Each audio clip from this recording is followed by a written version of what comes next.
Ophonims. Known to many as one of God's horrors, the Ophonim is a being of nothing short of wrath and death, visualized by rings made of blood-red marble and eyes staring hungrily at humankind. The Ophonim is the arch predator of humanity. This is Turath, the turned Ophonim.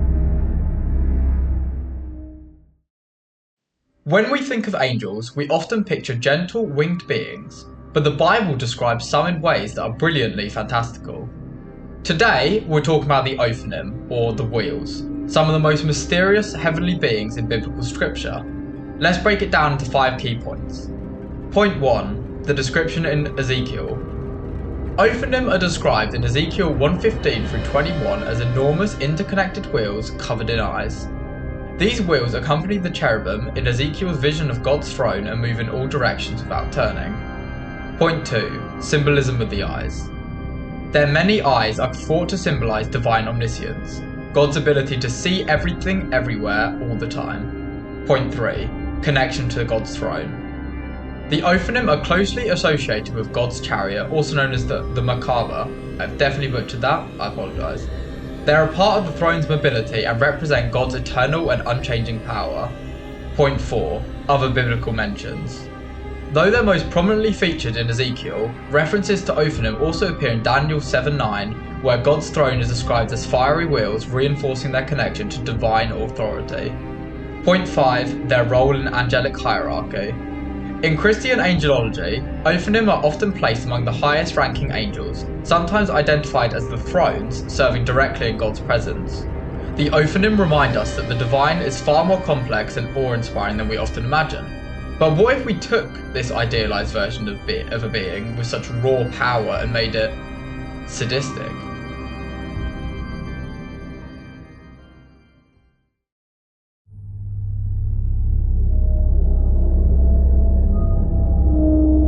Prior to this video, I have created 2 variants of Turath, the turned Ophonim, and the embodiment of sadistic hunger towards humans. In my first attempt, I went with many interlocking rings as shown on screen. The red and black created a nice contrast, and the floating eye in the middle gave a sense of omniscience. However, the issue with this variation was that the floating eye in the middle and the weak rings and the small size of it caused a very big issue with the lack of scale. And scale is a very important part to give a sense of insignificance towards humans and to make this thing terrifying. So I needed to think bigger. In the second attempt, I made the rings vertical as well as having them ordered by scale, so when looking up, they appear far larger and more intimidating. However, with poor textures and a lack of movement, this made the version feel very unthreatening. So now, it's time to reveal the brand new prototype for the game's main villain, Turath.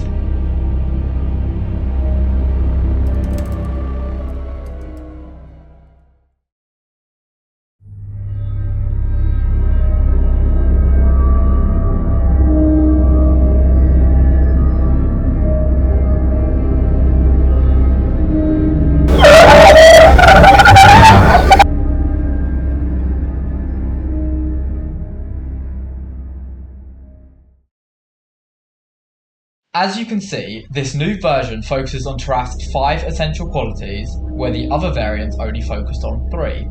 Entrapment, represented by the chains. Hunger, the dilated eye searching for prey. Scale, the rings and eyes fill the sky. Dread, slow rotations emit a sense of it getting closer.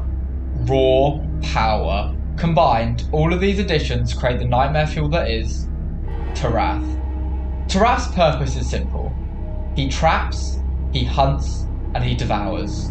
He brings victims to his domain to tenderize their souls.